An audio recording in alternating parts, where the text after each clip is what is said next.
નમસ્કાર. ચાલો આજે એક એવા વિષય પર વાત કરીએ જે સીધો આપણી સમૃદ્ધિ સાથે જોડાયેલો છે. હા, વાત છે જમીનના સ્વાસ્થ્યની. અને એમાં પણ બે ખાસ વસ્તુઓ, પીએચ અને ઇસી. આ એ ચાવી છે જે વધુ પાક ઉત્પાદનનું તાળું ખોલી શકે છે. જરા આ વાક્યો પર ધ્યાન આપો. જો જમીનનું પીએચ ઇસી બગડ્યું હોય તો પાકનું ઉત્પાદન સીધું અડધું થઈ શકે છે. વિચારો, અડધું મતલબ કે આખી મહેનત પાણીમાં. અને આ એટલું મોટું આર્થિક નુકસાન છે જેને આપણે જરાય અવગણી શકીએ નહીં. તો સવાલ એ જ છે કે ભાઈ, ઉત્પાદન ઘટે છે કેમ? આની પાછળ છે ને બે એવા વિલન છુપાયેલા છે જે આપણને દેખાતા નથી પણ બધું બગાડી શકે છે. એક છે જમીનનો પીએચ અને બીજો છે જમીનનો ઇસી. તો ચાલો આ બંનેને જરા નજીકથી ઓળખીએ. તો ચાલો સૌથી પહેલા વાત કરીએ પીએચની. આને બરાબર સમજી લેવું એ બહુ જ જરૂરી છે, કારણ કે આ જ સમસ્યાના મૂળ સુધી પહોંચવાનો પહેલો રસ્તો છે. પણ સવાલ એ છે કે આખિર આ પીએચ છે શું? જુઓ, એકદમ સાદી ભાષામાં સમજીએ. પીએચ એટલે શું? એક માપ છે, એક સ્કેલ જે બતાવે છે કે જમીન કેટલી એસિડિક છે અથવા કેટલી આલ્કલાઇન. એટલે કે ભાઈ, કેટલી ખારી કે ક્ષારીય છે. બસ આટલું જ એ જમીનનો સ્વભાવ બતાવે છે. અને આ જે આંકડો છે ને 6.5 થી 7.5, આને બસ મગજમાં ફિટ કરી લો. આ છે જાદુઈ નંબર. આ જમીન માટે સૌથી શ્રેષ્ઠ, એકદમ પરફેક્ટ પીએચ રેન્જ છે. કેમ? કારણ કે જ્યારે જમીનનો પીએચ આ રેન્જમાં હોય ને, ત્યારે જ પાકના મૂળ બધા જ પોષક તત્વોને બરાબર ચૂસી શકે છે. હવે આ વાતને ખાસ ધ્યાનથી સાંભળજો. જો જમીનનો પીએચ આ રેન્જની બહાર ગયો એટલે કે બગડ્યો, તો પછી ગમે તેટલું મોંઘું ખાતર નાખો કે દવાઓ વાપરો, એની કોઈ જ અસર નહીં થાય. કશું જ નહીં. કેમ કે જમીન છે ને એ બધા પોષક તત્વોને જાણે કે લોક કરી દે છે.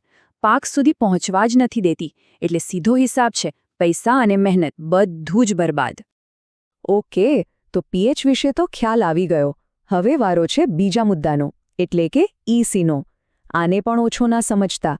જેટલો પીએચ જરૂરી છે એટલો જ ઇસી પણ જમીનના સ્વાસ્થ્ય માટે મહત્વનો છે. ઇસી, આનું પૂરું નામ છે ઇલેક્ટ્રિકલ કન્ડક્ટિવિટી, પણ આપણે એ બધામાં નથી પડવું. સાદી ભાષામાં ઇસી એટલે જમીનમાં ઓગળેલા મીઠાનું પ્રમાણ. હા, મીઠું.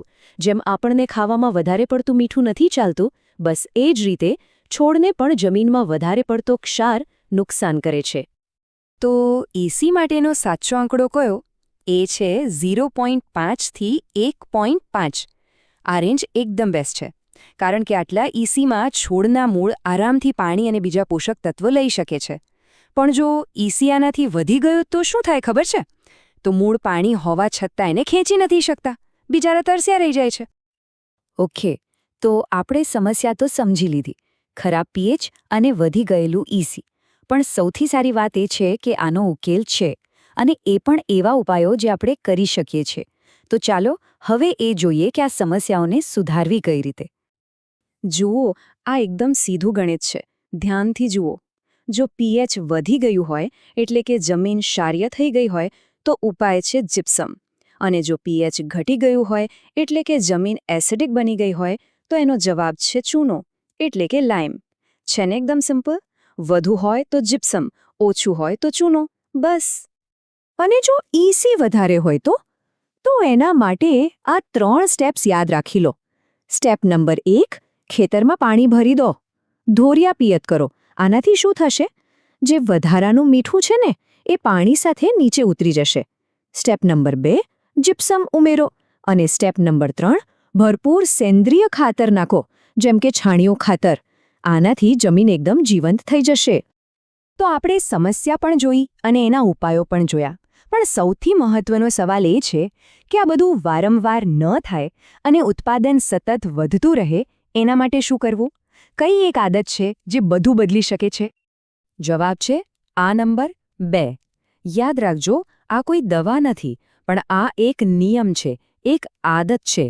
વર્ષમાં ઓછામાં ઓછી 2 વાર જમીનની માટીનું પરીક્ષણ કરાવવું, એનો પીએચ અને ઇસી ચેક કરાવવું, બસ આટલું જ. અને આ નાનકડી આદતનું પરિણામ શું મળી શકે? વર્ષમાં ફક્ત 2 વાર જમીનની તપાસ, અને પરિણામ ઉત્પાદન બમણું થઈ શકે છે. હા, આ સાચું છે. વિચારો, એક નાનકડું પગલું કેટલું મોટું વળતર આપી શકે છે. તો વાતનો સાર એટલો જ છે કે સાચી જાણકારી જ સૌથી મોટી તાકાત છે. આપણી જમીનને સમજીને એને શું જોઈએ છે એ જાણીને જો કામ કરીએ તો મહેનતનું શ્રેષ્ઠ ફળ જરૂર મળે.